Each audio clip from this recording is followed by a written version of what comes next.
Eva Carter thought she left the fight behind when she retired from the Marines, trading the chaos of war for the quiet life of a small-town park bench. But Clearwater's peace is a fragile illusion, shattered in an instant when she's attacked by a group of men who see her as an easy target. They couldn't have been more wrong. As Eva defends herself, she uncovers something far more dangerous than random violence. A meticulously organized network of hate spreading through her community, led by a powerful businessman hiding behind wealth and philanthropy. Owen Grayson's empire thrives on fear, and now Eva has become his newest enemy, driven by the unsolved murder of her brother, a civil rights attorney who dared to stand against Grayson. Eva embarks on a relentless mission for justice. With the help of an investigative journalist and a reluctant informant, she pieces together a chilling conspiracy that goes deeper than she could have imagined. But as Eva closes in on the truth, she discovers the betrayal lies closer to home. Someone she trusted is pulling the strings, and the fight for justice becomes a fight for survival. With lives on the line and the truth hanging by a thread, Eva must decide how far she's willing to go to stop an empire built on hate. In Shadows of Fear, battles aren't fought on distant battlefields. They're waged in the shadows of society. Will Eva's courage be enough to bring the truth to light? Or will her enemies silence her like they did her brother? The soft afternoon sunlight filtered through the oak trees of Clearwater Park, dappling the worn gravel paths in golden light. Eva Carter sat on a weathered wooden bench near the small pond, her sharp hazel eyes scanning the surroundings out of habit. She adjusted the sleeves of her black leather jacket, revealing the faint scar on her forearm, a silent reminder of battles far from this small-town peace. A jogger passed by, nodding politely. Eva returned the gesture, her military instincts already cataloging details. His gait, his breathing, the absence of anything suspicious. Years of training had left her hyper-aware, even in places like this. It wasn't the jogger that held her attention, though. Across the park, a group of 4 men lingered near the playground, their laughter sharp and jagged against the tranquil ambience. The leader, a tall, broad-shouldered man with a shaved head and tattoos curling up his neck, leaned casually against an oak tree, his piercing gaze fixed on her. Eva's spine stiffened as she caught his eye. She didn't flinch, though. She turned her head, her expression neutral, but her instincts whispered, trouble. The men moved, slowly at first, their voices growing louder as they approached. Eva kept her posture relaxed, one arm draped over the back of the bench, the other resting on her lap. She tracked their movements, calculating distances and angles. Well, the leader sneered as he stopped in front of her, his boots crunching on the gravel. Afternoon, ma'am. Mighty nice day for sitting alone, isn't it? It was, Eva replied, her voice calm. One of the younger men, his face flushed with sunburn, snickered. You think you're too good to talk to us, lady? Eva's eyes darted between them, assessing their postures and spacing. They spread into a loose semicircle around her, cutting off escape routes. She recognized the tactic. Predatory. You don't want to do this, she said evenly. The leader's smirk twisted into a snarl. You don't tell us what we do, sweetheart. He pointed at her leather bag beside the bench. Why don't you hand that over nice and easy? Eva's lips twitched into the faintest of smirks. And if I don't? The leader lunged, reaching for her bag. Eva moved. In one fluid motion, she grabbed his wrist, twisting sharply. He yelped in pain as she pulled him off balance, her elbow driving into his ribs. The younger men hesitated for a heartbeat before surging forward. Eva sidestepped the first attacker, pivoting to sweep his legs out from under him. A second rushed her with a wild swing, but she blocked it effortlessly, striking him with the heel of her hand. Enough, the leader barked, clutching his side. Distant sirens wailed. The men exchanged uneasy glances before retreating. This ain't over. The leader spat as they fled. Eva watched them go, her breathing steady, her muscles tense. The fluorescent lights of the Clearwater police station buzzed faintly as Eva leaned against the counter. Officer Reyes, a tall, sharp-eyed man in his 40s, flipped through a notepad while Eva recounted the attack. "They didn't just stumble on me," Eva said firmly. "They were looking for someone to target." Reyes sighed. "Look, Clearwater's not perfect, but random attacks happen. These guys don't sound like anything more than punks looking for trouble." Eva frowned. "And when they do it again, to someone who can't fight back?" "I'll put out a notice," Reyes replied, though his tone lacked conviction. "But unless they show up again or you press charges, there's not much I can do." Eva's jaw tightened. She left the station without a word, her mind racing. As she walked home, she thought of her brother Jonah. He'd always been the one to speak up, to fight for justice, and where had that gotten him? A case gone cold. Eva knocked on the door of a modest office tucked above a small cafe downtown. Mia Alvarez, a petite journalist with curly dark hair and determined eyes, greeted her with a mixture of surprise and curiosity. "Eva Carter," Mia said, gesturing for her to sit. "To what do I owe the visit?" "I need information," Eva replied bluntly. "About the attack in the park today." Mia raised an eyebrow. "The park? You mean by Brick Lennox and his crew?" Eva nodded. "You know them?" Mia leaned back, crossing her arms. "They've been causing trouble for months. Intimidation, harassment, targeting minorities. But it's more than just a gang. They're connected." "To what?" Mia hesitated, then grabbed a folder from her desk. "To Owen Grayson, big shot businessman, funds half the community initiatives in Clearwater. But people like me know better." Eva flipped through the folder, scanning photos and articles. Grayson's polished image contrasted sharply with the accusations Mia outlined. If he's funding them, why hasn't anyone done anything? Eva asked. "Because Grayson hides behind money and power. No one's been able to tie him directly to anything." Mia's gaze was steady. "You planning to try?" Eva closed the folder. "I'm going to do more than try." The warehouse on Fletcher Street was as grimy as Mia had described, its walls streaked with soot and grime. Eva crouched behind a rusted dumpster, watching the entrance. Two men loitered by the door, chatting idly. Their postures were relaxed, but Eva knew better than to underestimate them.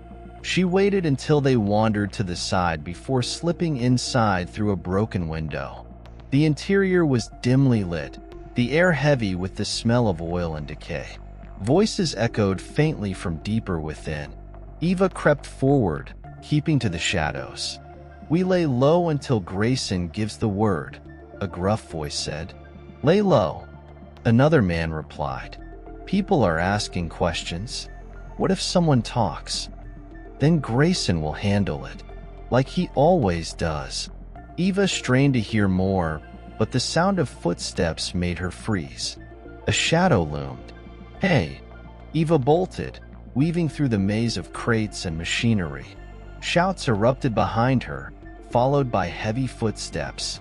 She burst through a side door, her heart pounding, and slipped into the night. As she leaned against a wall to catch her breath, one thought consumed her. Grayson wasn't just connected, he was pulling the strings. Eva Carter sat at the kitchen table in her modest apartment, a cup of black coffee untouched beside her. Jonah's old briefcase lay open before her, its contents spilling across the tabletop. Legal pads, photocopies of public records, and a file marked Grayson Industries in Jonah's neat handwriting. She flipped through the pages, her heart tightening. Jonah had written meticulous notes, highlighting discrepancies in financial reports tied to Owen Grayson's construction companies, payments to obscure organizations, sudden bankruptcies, and vague project descriptions. It all pointed to something deeper. "I missed this," Eva muttered to herself, anger simmering beneath her calm. Jonah had been close to exposing this network before his death, and now she could see why someone might want him silenced. Her phone buzzed, breaking her thoughts. It was Mia. "You find anything yet?" Mia asked when Eva answered. "Plenty." Jonah was tracking Grayson's money. "It's all here. Shell companies, suspicious payments, but nothing that screams, this guy's a criminal mastermind. It's too clean." "Too clean is a clue in itself," Mia replied. "Let me dig into those payments. Send me everything you've got." Eva hesitated, staring at her brother's familiar scrawl. "You think this could connect to Brick?" "If Grayson's funding intimidation campaigns, then yes," Mia said firmly. "Brick's crew is just one cog in the machine." The smell of fresh coffee greeted Eva as she entered Mia's office later that day. Papers and sticky notes covered every available surface, a chaotic map of connections that only Mia seemed to understand. Mia glanced up. "You weren't kidding. Grayson's companies are funding groups under the radar. Look at this." She handed Eva a printout, pointing to a line of payments. These were labeled as community improvement grants, but the recipients don't exist. "That money vanished and reappeared with Brick," Eva guessed. Mia nodded. "That's what I'm betting. But here's the kicker. Grayson's name doesn't show up directly.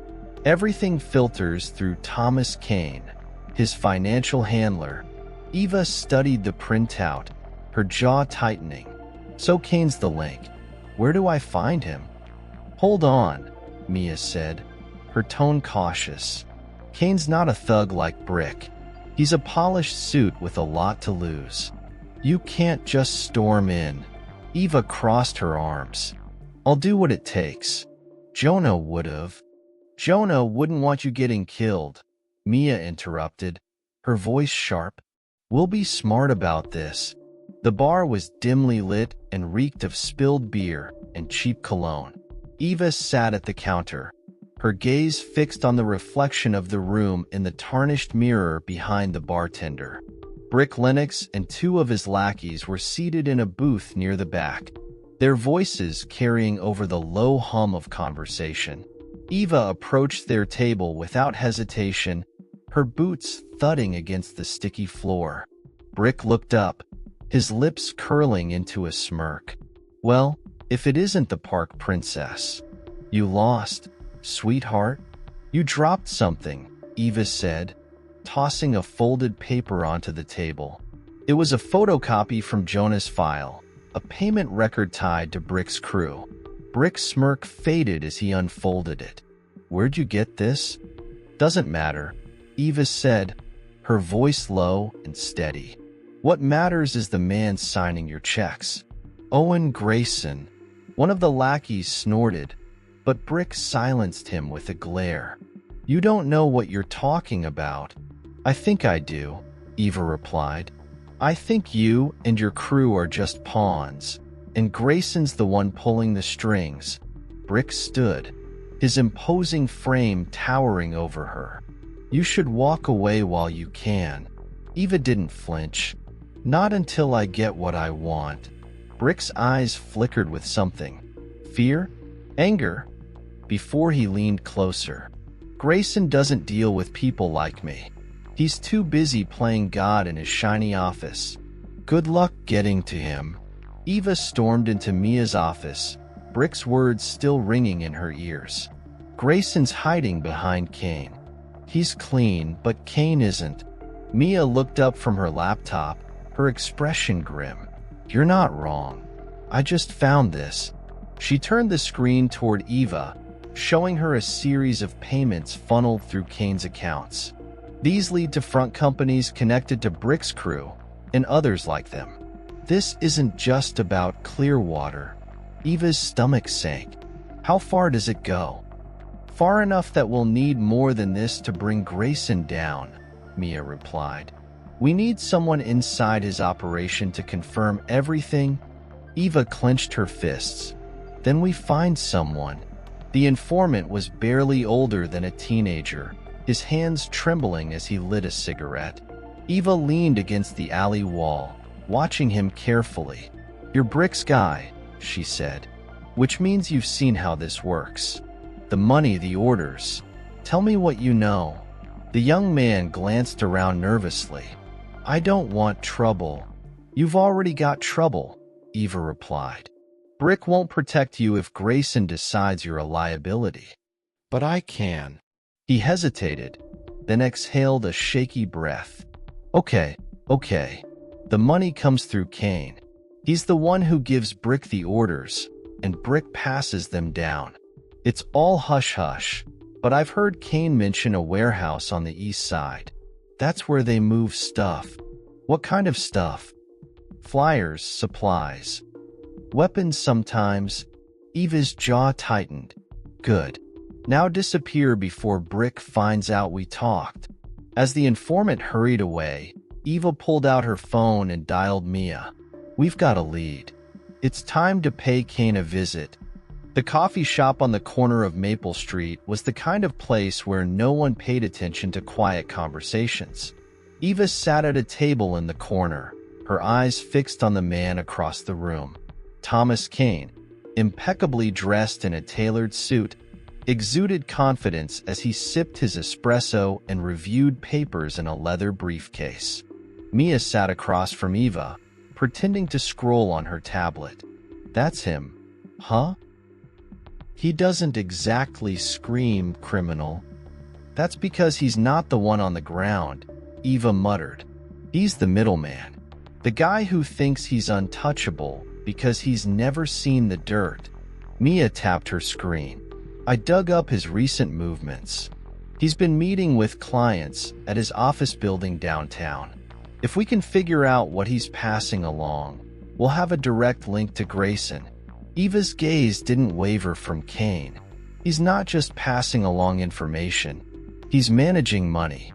And I'd bet my life he's hiding something worth finding. Do we tail him? Mia asked.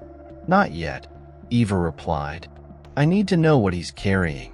Then we follow the money. Hours later, Eva and Mia huddled in Mia's office, the glow of her laptop illuminating the piles of paper scattered across the desk.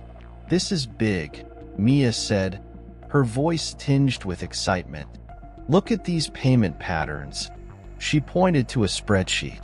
Kane's accounts funnel money to these shell companies, which then send it to smaller contractors. And guess what? Those contractors don't exist.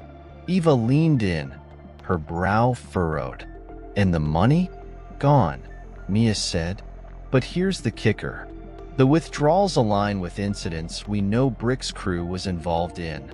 Flyer distribution, property vandalism, and even weapons purchases. So Kane's laundering Grayson's money and using it to fund hate groups, Eva concluded. This isn't just a local problem. Mia nodded. It's a network. And Kane's the one making sure no one can trace it back to Grayson. Eva's jaw tightened.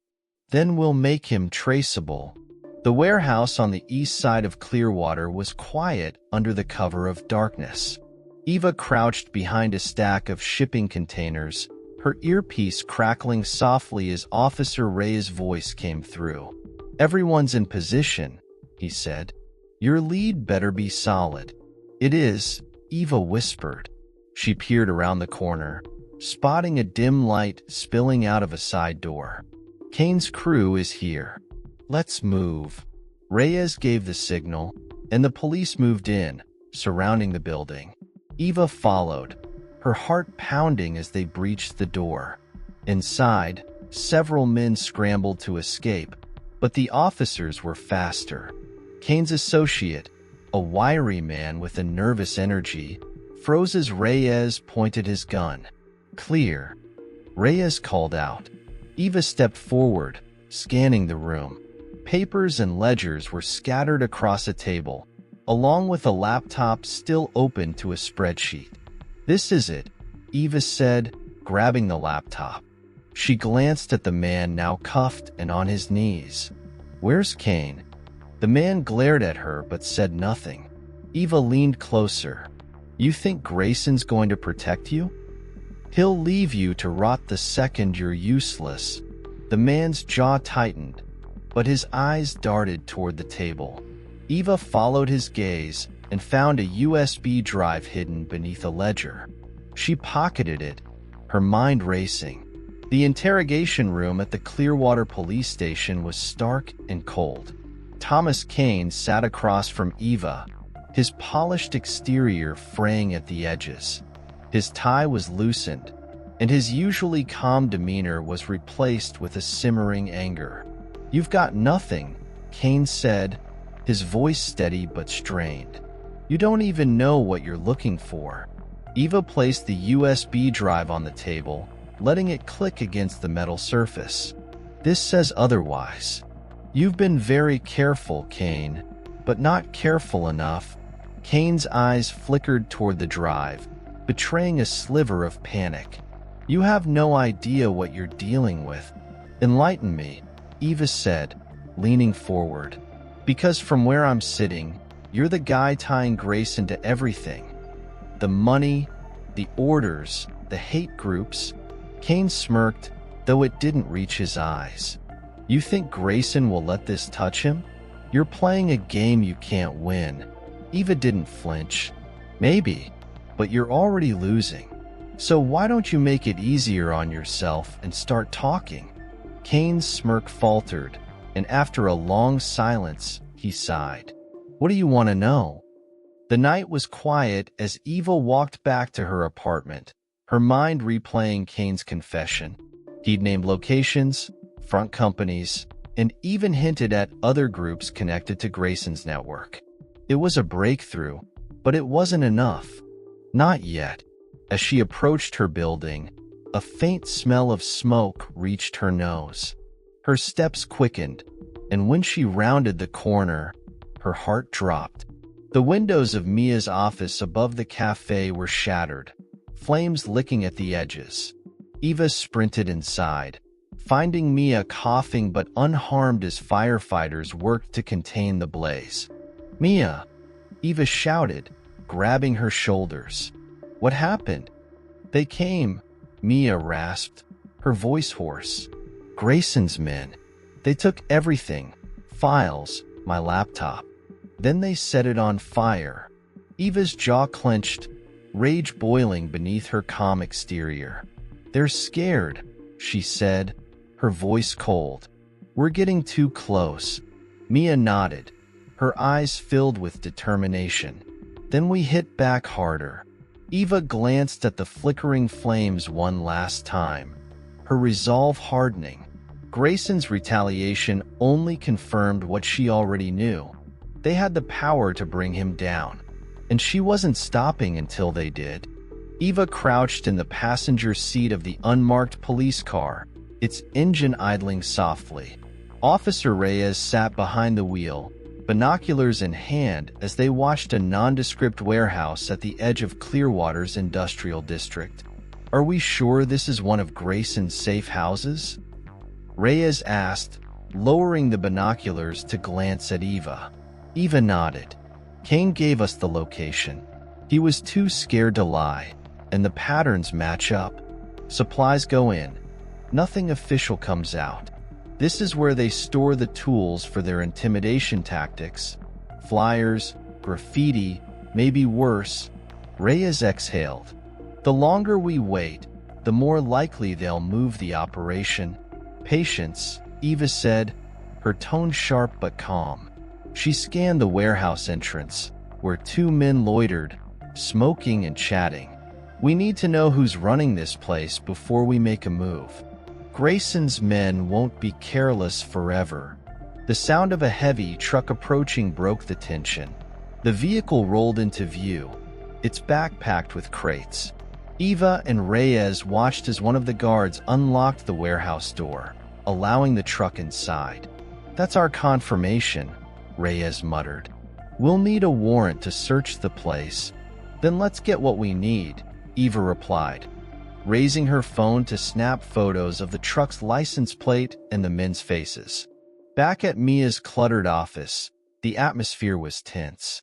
Eva paced the room, her arms crossed, while Mia worked furiously at her computer. "Grayson's network is massive," Mia said without looking up. "Even if we hit this warehouse, it's just one node in the system. We need to link it directly to him." "I know," Eva replied, her voice clipped. "But every piece we gather puts more pressure on him."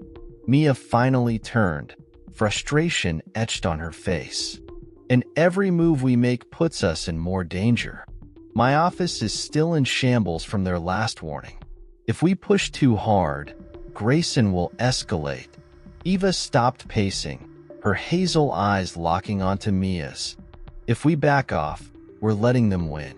I'm not going to let Grayson scare me into silence." Mia softened slightly, leaning back in her chair. "I'm with you, Eva, but we need to be smart about this. No more reckless moves."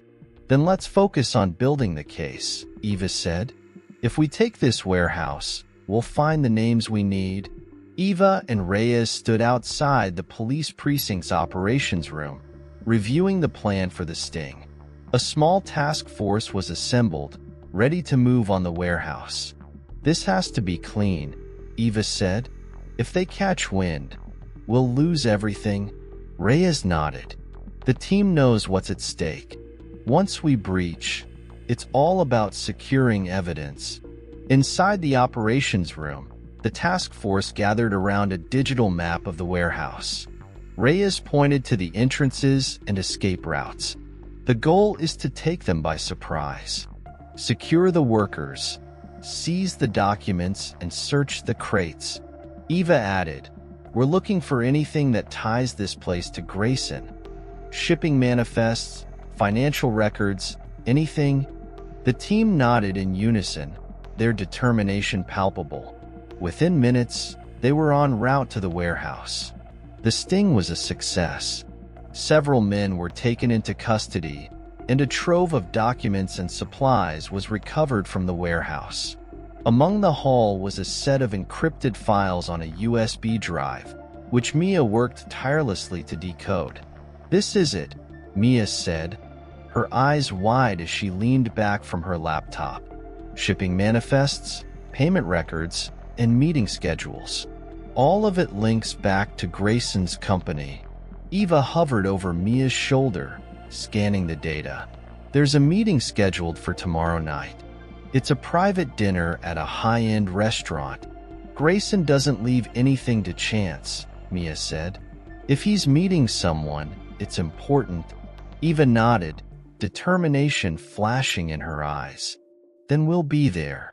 Eva's plan to surveil Grayson's meeting was almost flawless.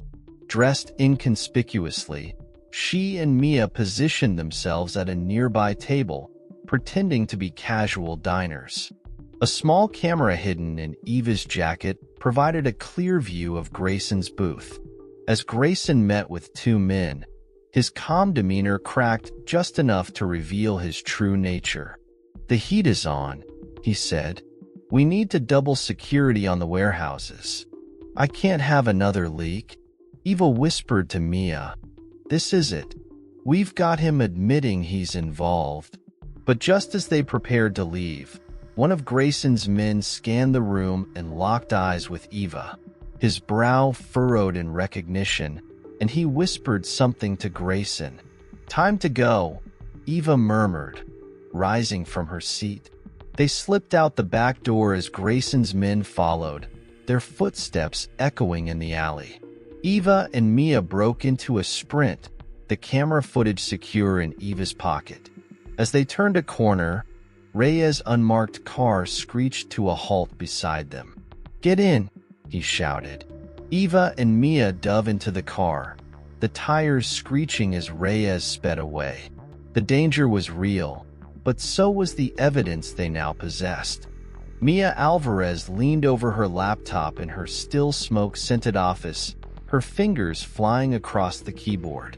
Eva stood nearby, arms crossed, her gaze fixed on the screen. A breaking news article was live, headlined in bold, uncompromising font, "The Shadow Empire. Owen Grayson's network of hate. You're sure about this?" Eva asked, her voice steady but tinged with urgency. Mia nodded without looking up. "The evidence is ironclad. Financial records, intercepted communications, Kane's confession. It's all here. The public deserves to know." Eva scanned the article, her jaw tightening. "Once this goes live, Grayson will retaliate. He's going to come after us hard." "Let him," Mia said, clicking the final button to publish. "He can't outrun the truth." Within minutes, the news began to ripple through Clearwater. Phones buzzed, emails flew, and whispers turned into outrage. Grayson's carefully constructed public image began to crack as journalists and activists picked up the story, amplifying its reach. Eva's apartment was dark except for the glow of her bedside lamp. She had barely drifted into sleep when a loud crash jolted her awake. The sound of glass shattering filled the room, followed by the acrid smell of gasoline. "Firebomb," Eva muttered, springing into action. Flames licked at the edges of her living room. Eva grabbed a blanket, using it to smother the nearest fire before retreating to the window. From the street below, she spotted two figures in hooded sweatshirts disappearing into the shadows.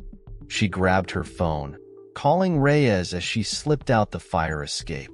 "My apartment's under attack. It's Grayson's men. They're making their move. Are you safe?" Reyes asked, his tone sharp. "For now," Eva said, her voice cold. "But we need to push harder. He's getting desperate." The next morning, Eva met Reyes and Mia in the precinct's cramped conference room. A group of local activists had joined them, their faces a mix of anger and determination. Reyes cleared his throat. "The public is turning against Grayson, but we need more than outrage. We need community support to keep the pressure on him." One of the activists, a tall woman named Denise, stepped forward. "We've already started organizing rallies. If Grayson wants to intimidate us, we'll show him we're not backing down." Eva nodded. "Good. The louder we are, the harder it'll be for him to cover this up."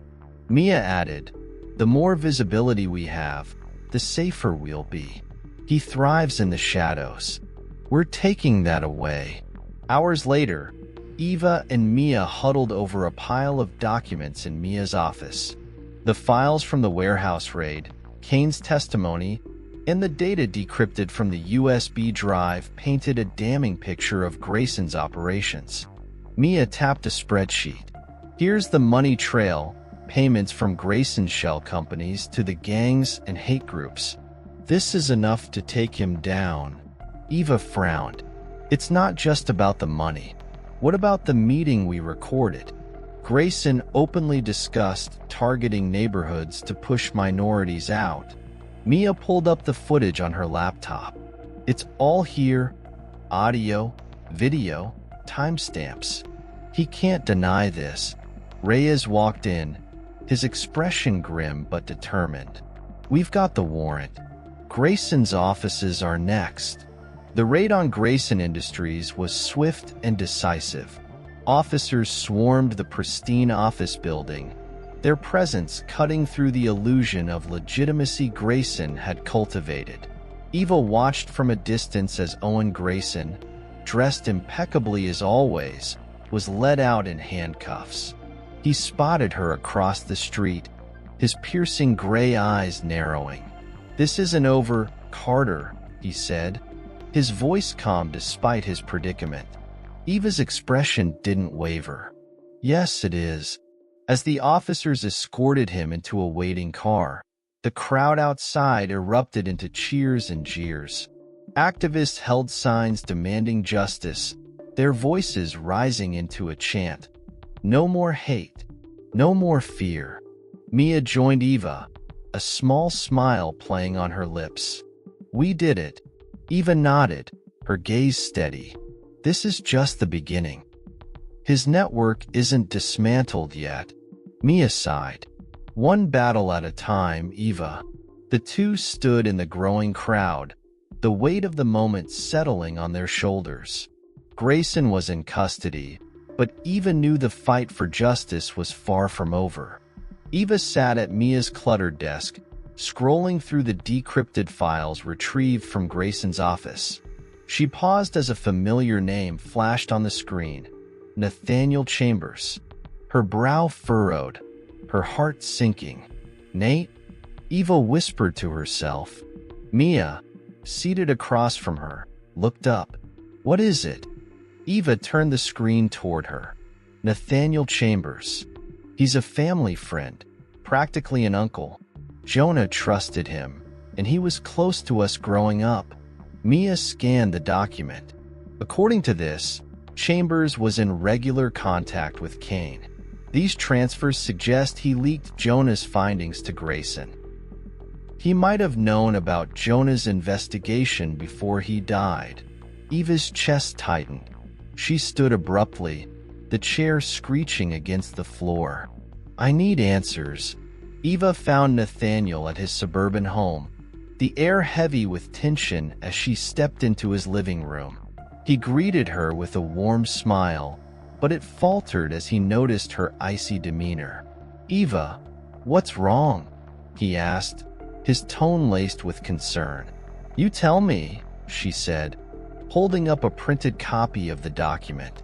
What's this? Payments, communications, all tying you to Kane and Grayson. You sold Jonah out, didn't you? Nathaniel's face paled, and he sank into his armchair. Eva, don't lie to me, she snapped, her voice trembling with anger.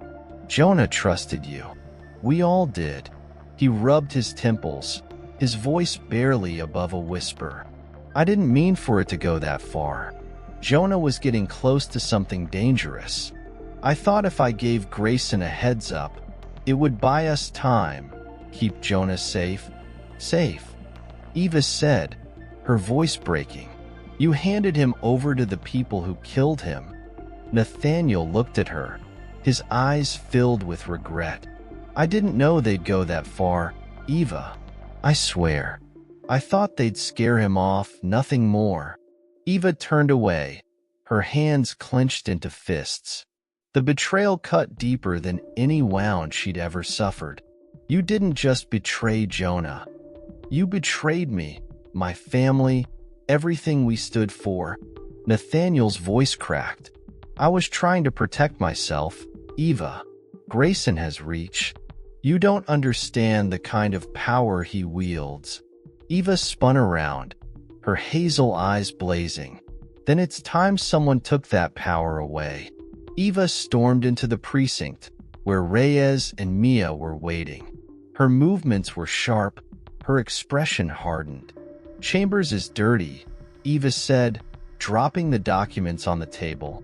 He leaked Jonah's investigation to Grayson. He's been feeding them information for years. Reyes picked up the papers, his jaw tightening. This changes things. If Chambers is connected, we can use him. Mia leaned forward. Do you think he'll cooperate? Eva hesitated. He's scared. If we push hard enough, he'll crack.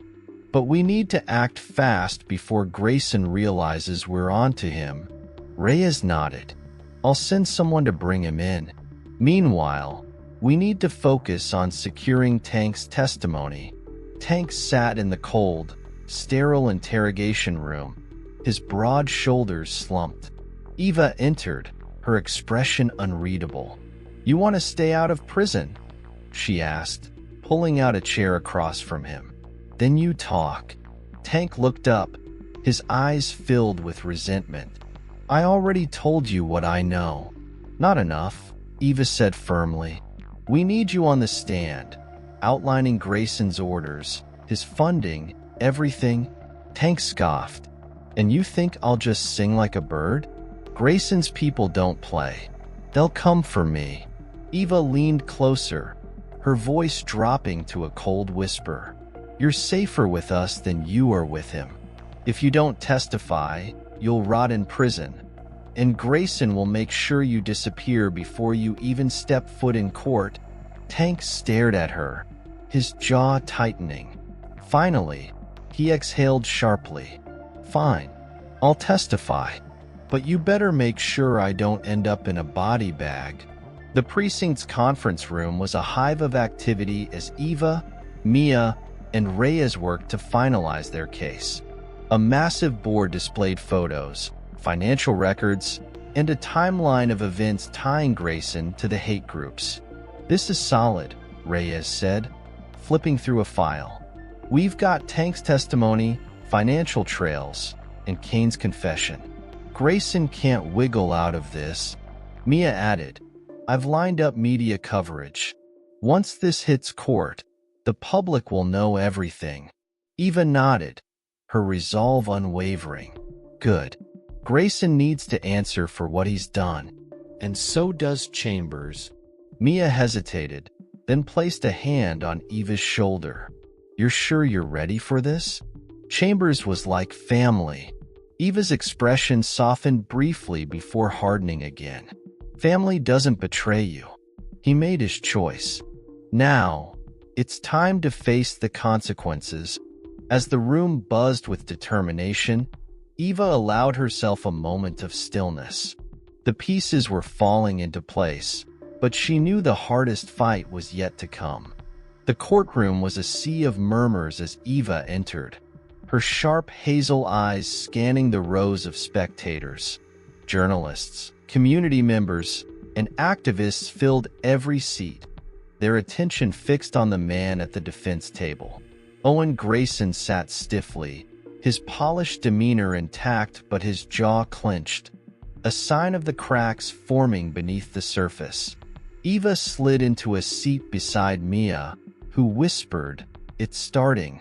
The prosecution opened with a compelling narrative outlining Grayson's extensive network of hate, financial manipulation, and direct involvement in funding intimidation tactics. As they spoke, the jury's faces shifted, shock, disgust, disbelief. But the defense hit back hard, focusing on discrediting Tank. They painted him as a violent criminal with a motive to lie. Grayson's lead attorney paced confidently, declaring, "This case hinges on the word of a man with everything to gain by turning on my client." Eva leaned closer to Mia. "We need more than Tank. The financial records have to carry this." "They will," Mia replied firmly. "It's airtight." Tank's broad frame seemed even larger as he took the witness stand. Despite the suit and tie he wore, his discomfort was obvious. He shifted, cleared his throat, and avoided eye contact with the jury. The prosecutor began gently. "Victor Lennox, or Tank, can you confirm your involvement in Mr. Grayson's network?" Tank nodded. "Yeah, I ran the operations on the ground. Flyers, intimidation, vandalism.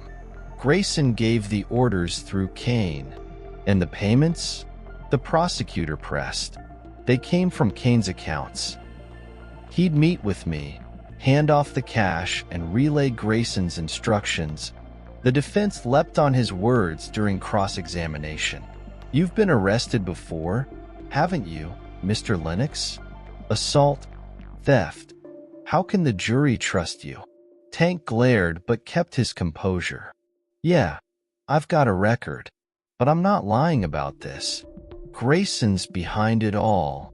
Eva held her breath as the courtroom erupted into whispers. Tank's words were powerful, but she knew the defense would exploit every crack in his testimony. The prosecution's closing argument was a masterclass in tying evidence to emotion. The lead attorney gestured to the jury, their voice steady and commanding. This is not just about Owen Grayson. It's about the lives his actions have destroyed, the communities torn apart by fear and hate. The evidence is clear. The financial records, the testimonies, the trail of destruction. It all leads back to him. Grayson's attorney countered with an equally impassioned plea. There is no direct evidence linking my client to these crimes. The prosecution's case is built on assumptions and the word of a convicted criminal. Are we prepared to convict a respected businessman on such flimsy grounds? Eva's hands balled into fists. The jury's decision would hinge on how they interpreted the tangled web of evidence and testimony. The jury deliberated for hours, the tension in the courthouse thick enough to cut. Eva and Mia sat side by side, their nerves raw. Finally, the foreman entered the courtroom, a folded piece of paper in hand. On the charge of conspiracy to commit hate crimes, we find the defendant, Owen Grayson, guilty. A collective gasp rippled through the room. On the charge of money laundering, we find the defendant, Owen Grayson, guilty. The foreman continued, listing the charges one by one. Each guilty brought a mixture of relief and emotion to Eva's chest. When it was over, Grayson sat motionless, his once calm mask shattered. As the judge pronounced the sentence, life imprisonment without parole, the courtroom erupted in a mix of cheers and tears. Justice had been served. Days later, Eva returned to Clearwater Park.